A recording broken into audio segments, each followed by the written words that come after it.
जय हिंद। कोशिका झिल्ली और कोशिका भित्ति के बारे में जानते हैं। कोशिका झिल्ली को कोशिका कला या फिर प्लाज्मा झिल्ली भी कहते हैं और कोशिका भित्ति को सिर्फ कोशिका भित्ति से ही जानते हैं। जैसा कि कोशिका झिल्ली या फिर कोशिका कला पादप और जंतु में भी पाई जाती है, लेकिन कोशिका भित्ति सिर्फ और सिर्फ पादप में पाई जाती है।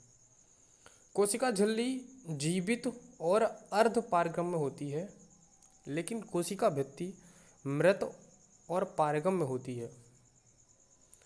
कोशिका झिल्ली का जो निर्माण है वो फोस्फोलिपिड प्रोटीन में होता है और कोशिका भित्ति का निर्माण पादप में सेलुलोज में होता है और जीवाणु में पेप्टिडोग्लाइकेन में होता है, पेप्टिडोग्लाइकेन में होता है और कवक में काइटिन में होता है। और कोशिका झिल्ली का जो खोज है वो सी क्रेमर व नेगली ने किया था। सी क्रेमर व नेगली। और कोशिका भित्ति का जो आविष्कार है वो रॉबर्ट हुक ने किया था। कोशिका में पाया जाने वाला जो द्रव्य है वो कौन सा द्रव्य है? वो है साइटोप्लाज्म।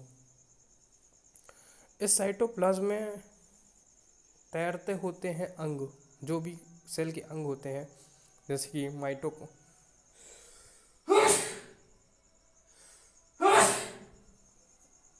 कि माइटोकॉन्ड्रिया, राइबोसोम, गोल्गी बॉडी, इस प्रकार के अंग तैरते हैं। तो माइटोकॉन्ड्रिया से शुरू करते हैं। माइटोकॉन्ड्रिया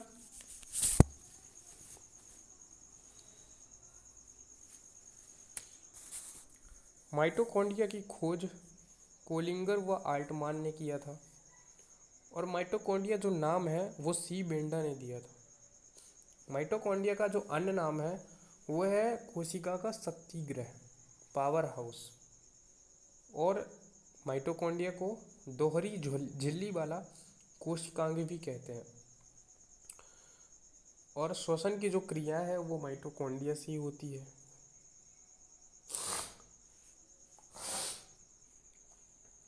और सबसे बड़ा माइटोकॉन्ड्रिया में जो अंग है वो केंद्रक है, उसके बाद माइटोकॉन्ड्रिया है। इसका एक स्वयं का डीएनए होता है। मात्र पूरे सेल में एक ही ऐसा एक अंग है सेल का जिसका अपना डीएनए होता है, वो है माइटोकॉन्ड्रिया। इसमें जो ऊर्जा बनती है वो एटीपी के माध्यम से बनती है। अब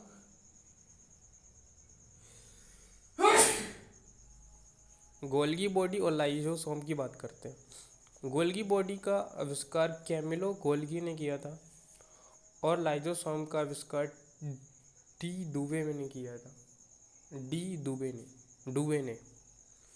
गोल्गी बॉडी का जो अन्य नाम है वो है कोशिका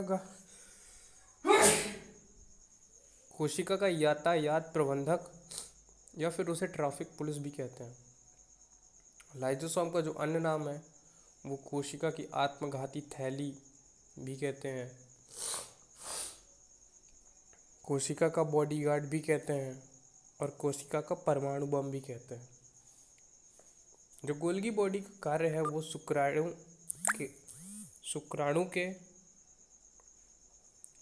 शुक्राणु के एक्रोसोम का निर्माण करना है और अणुओं को बांधना है, लाइसोसोम का निर्माण करना है। और लाइसोसोम का कार्य है अंतः कोशिकीय पाचन करना। चलिए अब बात करते हैं राइबोसोम की। राइबोसोम की जो खोज है वो जॉर्ज पैलाडे ने की थी। इसका अन्य नाम प्रोटीन की फैक्ट्री व कोशिकांग का इंजन है। राइबोसोम का जो कार्य है वो जीवों में प्रोटीन संश्लेषण करना है। राइबोसोम सबसे छोटा सेल है और यह राइबोसोम एक ऐसा कोशिकांग है जो कि सार्वभौमिक कोशिकांग है। ऐसा सार्वभौमिक कोशिकांग मतलब होता है कि ऐसा एक सेल पार्ट जो कोशिकांग के अंदर पाया जाता है, इसलिए ये सबसे छोटा कोशिकांग होता है। राइबोसोम कहाँ कहाँ पाया जाता है? वो कोशिका द्रव्य में पाया जाता है या फिर साइटोप्लाज्म में, माइटोकॉन्ड्रिया में भी पाया जाता है, क्लोरोप्लास्ट हरित लवक में भी पाया जाता है, और आर मतलब रफ रफ एंडोप्लाज्मिक रेक्टिकुलम में पाया जाता है। अब नेक्स्ट है एंडोप्लाज्मिक रेक्टिकुलम, अंतः प्रदवयी जालिका। एंडोप्लाज्मिक की खोज पोर्टर ने की थी। इसका अन्य नाम है कोशिका का अंतःकंकाल, और दूसरा नाम है कोशिका का परिवहन अंग। एंडोप्लाज्मिक रेक्टिकुलम का जो कार्य है वो खनिज पदार्थों को कोशिका द्रव्य में केंद्रक पहुंचाना, मतलब जो भी खनिज पदार्थ होते हैं वो केंद्रक तक पहुंचाने का कार्य होता है। इसके दो प्रकार होते हैं, एक आर, एक S. R rough endoplasmic reticulum और स्मूथ एंडोप्लाज्मिक रेटिकुलम। आर का काम होता है राइबोसोम का संश्लेषण, और एस का काम होता है स्टीराइड या फिर वसा का संश्लेषण। अब बात करते हैं सेंट्रोसोम की, तारक काय की। सेंट्रोसोम की जो खोज है वो टी बोवेरी ने किया था, थियोडोर बोवेरी ने। इसका कार्य है कोशिका विभाजन में सहायक होना। सेंट्रोसोम जो होता है वो कोशिका विभाजन में मदद करता है, और जो शुक्राणु का पूंछ होता है वो सेंट्रोसोम के माध्यम से ही होता है। तो सेंट्रोसोम लेकिन सिर्फ जंतु कोशिका में पाया जाता है। अब कुछ फैक्ट्स की बात कर लेते हैं सेल के चैप्टर में। सबसे बड़ा कोशिकांग जो है वो केंद्रक है, फिर माइटोकॉन्ड्रिया है। सेकंड सबसे छोटा कोशिकांग राइबोसोम है। फिर तीसरा कोशिकांग का नियंत्रक या फिर मैनेजर किसे कहते हैं? केंद्रक को कहते हैं। एटीपी एडिनोसिन ट्राइफॉस्फेट के रूप में ऊर्जा बनाने का कोशिकांग कौन है? माइटोकॉन्ड्रिया। केंद्रक की खोज किसने की है? रॉबर्ट ब्राउन ने की है। केंद्रक का अध्ययन कैरियोलॉजी कहलाता है। केंद्रक के अंदर केंद्रक क्या होता है? केंद्रिका होता है, जिसकी खोज फोंटाना ने की है। अब बात करते हैं जेनेटिक्स, जिसे आनुवांशिकी भी कहते हैं। वंशानुगति व विभिन्नता का अध्ययन जेनेटिक्स कहलाता है। वंशानुगति जो शब्द है वो किसने दिया था? स्पेंसर ने दिया था। अब आनुवांशिकी का जनक कौन है? Gregor John Mendel. आधुनिकी आनुवांशिकी का जनक कौन है? डब्ल्यू वेटसन। और ये जो आनुवांशिकी शब्द है ये किसने दिया था? तो ये भी वेटसन ने दिया था। मानव जेनेटिक का जनक कौन है? ए गायरोड। और प्रत्योगात्मक आनुवांशिकी का जनक कौन है? मॉर्गन। अब जीन की बात करते हैं। जीन शब्द किसने दिया? जॉनसन ने दिया। डीएनए का सबसे छोटा खंड या भाग जीन है। जेनेटिक्स की सबसे छोटी इकाई जीन है। अब जीन का कार्य क्या होता है? लक्षणों का नियंत्रण करना। जीन हमेशा छोटे युग्म में पाए जाते हैं, माफ़ कीजिएगा, जीन हमेशा जोड़े में या फिर युग्म में पाए जाते हैं। 46 गुणसूत्र में 30,000 जीन होते हैं।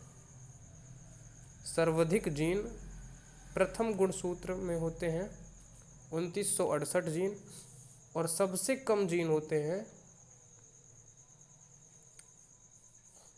22 गुणसूत्र में 221 जीन। जीन की 3 इकाइयाँ होती हैं, सिस्ट्रॉन, रिकॉन और म्यूटॉन। सिस्टोन, रिकॉन और म्यूटोन। सिस्टोन का काम होता है, सिस्टोन कैसी कैसी इकाई है? क्रियात्मक इकाई है। रिकॉन कैसी इकाई है? पुनर्योजन इकाई है। और म्यूटान उत्परिवर्तन इकाई है। अब नेक्स्ट बात करते हैं न्यूक्लिक एसिड, आनुवांशिक पदार्थ। इसकी खोज फ्रेडरिक मिशर ने की थी। न्यूक्लिक एसिड दो प्रकार के होते हैं, डीएनए और आरएनए। डीएनए का फुल फॉर्म होता है डीऑक्सो राइबो न्यूक्लिक एसिड और आरएनए का फुल फॉर्म होता है ribo nucleic acid.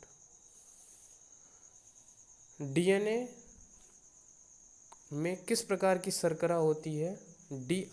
Deoxy ribose शर्करा होती है और आरएनए में राइबोज शर्करा होती है। डीएनए में नाइट्रोजन बेस होते हैं, नाइट्रोजन छाया होते हैं। वो कौन से होते हैं? AGCT।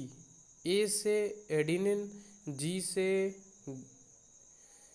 से गर्वानन और सी से साइटोसिन और टी से थाइमिन।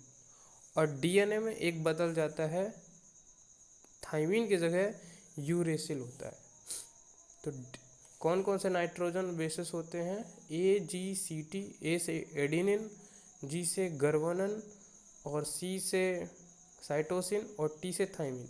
लेकिन आरएनए में एक बदल जाएगा, थाइमिन की जगह यूरेसिल हो जाएगा।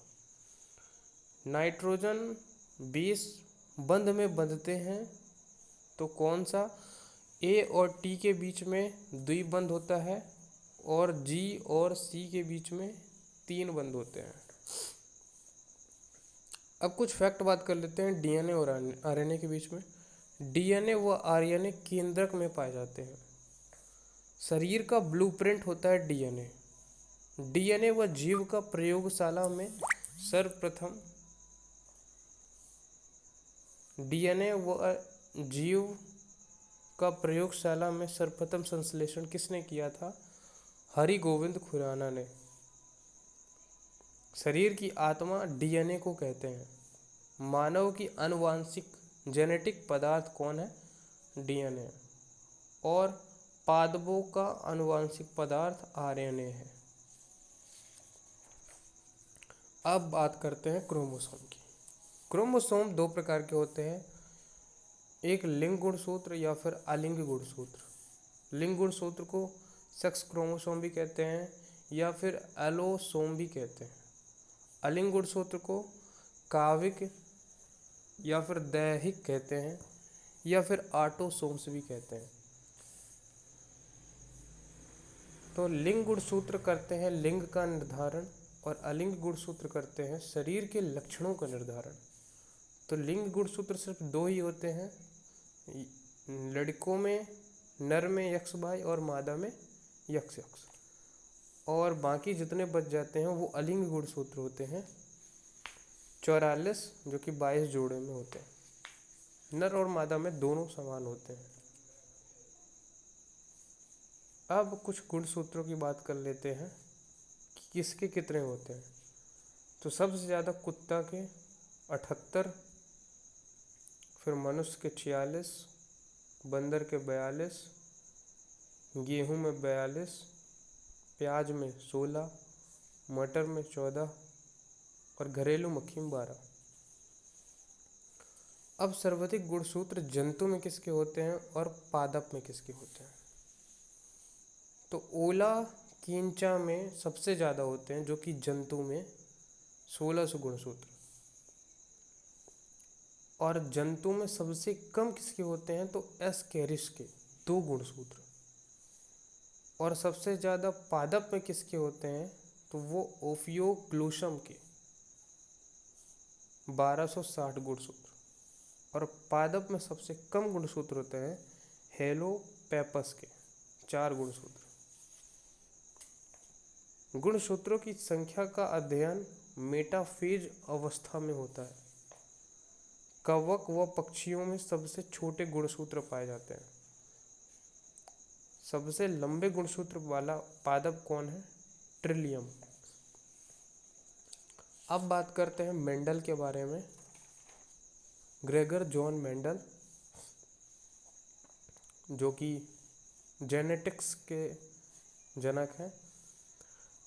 तो इनका जन्म 22 जुलाई 1822 में हुआ ऑस्ट्रिया में हैंडन जोर्फ प्रांत में और सिलीसिया गांव में।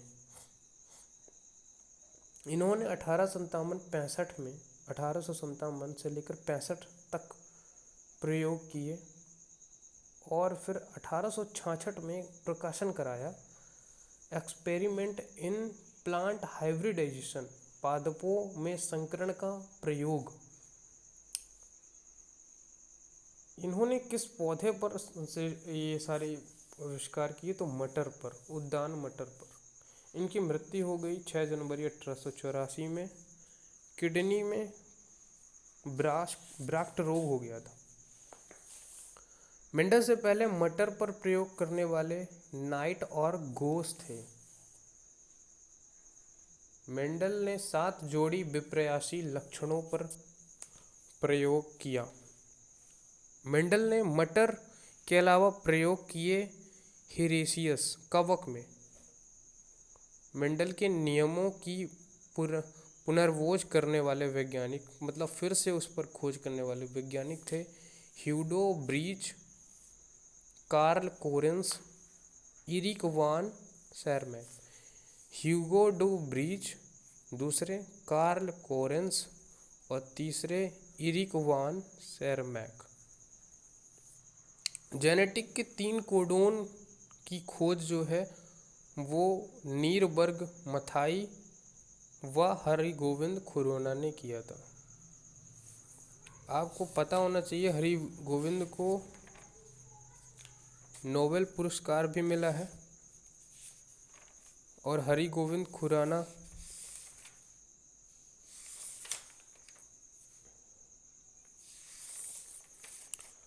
जेनेटिक के 3 कोडों की खोज भी की है। मेंडल के आनुवंशिकता के नियम। मेंडल ने जो जेनेटिक्स में कुछ नियम दिए हैं उस चीज़ को पढ़ते हैं। तो पहला नियम है प्रभाविकता का नियम और दूसरा नियम है पृथक्करण का नियम, युग्मों की शुद्धता का नियम। ये दोनों मोनोहाइब्रिड हैं, प्रभाविकता का नियम और पृथक्करण का नियम या युग्मकों की शुद्धता का नियम। तो ये दोनों मोनोहाइब्रिड है और तीसरा डाई हाइब्रिड है, स्वतंत्र अपव्यूहन का नियम।